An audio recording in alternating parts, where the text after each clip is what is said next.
सतह समंदर से नीचे गहराई में 1000 मीटर के बाद एक ऐसा एरिया आता है जहां पर ना तो सूरज की रोशनी पहुंच पाती है और ना ही समुद्री जानवर का यहां पर बसेरा होता है। लेकिन फिर भी इस फ्रीजिंग टेम्परेचर और कंप्लीट डार्कनेस में कुछ ऐसे जानवर मौजूद होते हैं जो नॉर्मल सतह समंदर पर कभी नहीं आते, जिनमें एक जानवर का नाम वो स्क्विड भी है। ये 12 से 14 मीटर तक लंबा होता है, जबकि इसकी आंखें वो दुनिया में पाए जाने वाले ज्यादातर इन जानवरों को वो मरने के बाद ही देखा गया है, क्योंकि जब ये जिंदा होते हैं तो इतनी नीचे गहराई में रहते हैं, लेकिन जब ये मर जाते हैं तो ये पानी के ऊपर अमूमन वो फ्लोट करना शुरू कर देते हैं। अमेरिकन अदारे नेशनल ओशियानिक एटमॉस्फेरिक एडमिनिस्ट्रेशन के मुताबिक 80% से ज़्यादा जो समंदर है उसको हम आज तक एक्सप्लोर ही नहीं कर पाए। आज हम स्पेस में वो बिलियंस ऑफ लाइट ईयर्स की दूरी वाली गैलेक्सीज, प्लैनेट्स और इस तरह के स्टार्स के बारे में तो जानते हैं, लेकिन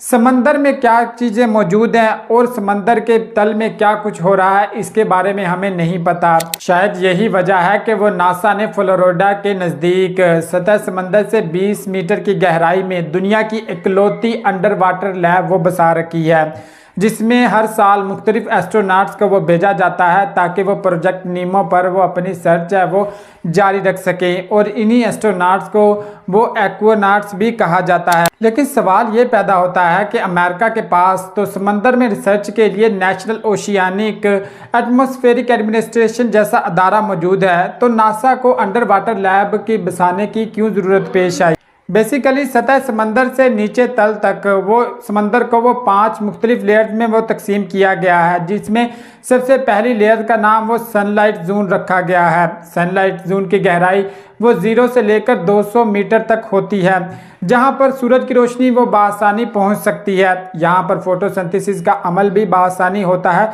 जिसकी वजह से समंदर में पाए जाने वाली ज़्यादातर स्पीशीज का बसेरा वो इसी एरिया में होता है। इसके बाद आता है ट्वाइलाइट जोन, जिसकी गहराई वो 200 मीटर से लेकर 1000 मीटर तक होती है। यहाँ पर वो बहुत कम सूरज की रोशनी पहुँचती है, जिसकी वजह से फोटोसिंथेसिस का अमल भी वो सनलाइट जोन के मुकाबले में वो थोड़ा होता है। इसी वजह से यहाँ पर ज़्यादातर जो एनिमल्स का बसेरा नहीं होता, लेकिन फिर भी कुछ समुद्री जानवर यहाँ पर ज़रूर होते हैं, जिनमें से लैंटर्न फिश भी शामिल है। इसके बाद वो थर्ड एरिया स्टार्ट होता है, जिसे मिडनाइट जोन भी कहा जाता है, और यही बेसिकली एक ख़तरनाक एरिया यहाँ से समंदर का वो शुरू होता है, जिसकी गहराई वो 1000 मीटर से लेकर वो 4000 मीटर तक होती है। यहाँ पर वो सूरज की रोशनी वो सही तरीके से नहीं पहुँच पाती, इसी वजह से इसमें अंधेरा भी होता है, जिसका टेम्परेचर वो 40 डिग्री के राउंड अबाउट ही रहता है। इसके बाद अबैसल जोन वो स्टार्ट होता है, जिसकी गहराई वो 4000 मीटर से लेकर वो 6000 मीटर तक रखी गई है। इसमें वो कंप्लीट डार्कनेस होती है और इमेंस प्रेशर पाया जाता है, यानी कि यहाँ पर ज़िंदगी का वजूद वो काफ़ी ख़तरे में है। यानी कि अगर कोई जानवर या कोई इंसान यहाँ पर पहुँच पाता है तो उसके बॉडी पार्ट्स भी प्रेशर की वजह से वो सही तरीके से काम नहीं कर सकेंगे, और इसमें फ्रीजिंग टेम्परेचर भी होगा। लेकिन इसके बाद वो समंदर का सबसे ख़तरनाक एरिया शुरू होता है, जिसे हैडर जोन भी कहा जाता है।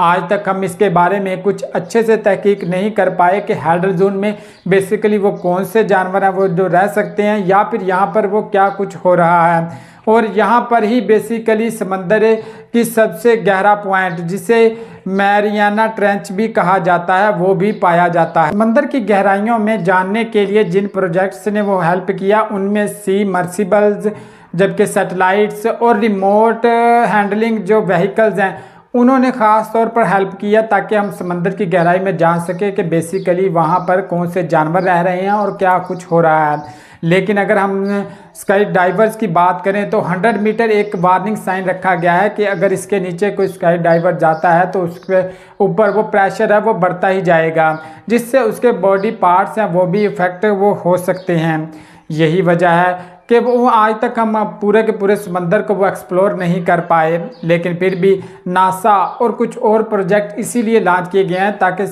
समंदर की गहराई में जाकर वो aliens life, origins of life और इस तरह के कुछ दूसरे जो साइंटिफिक थ्योरीज हैं उनको परखा जा सके।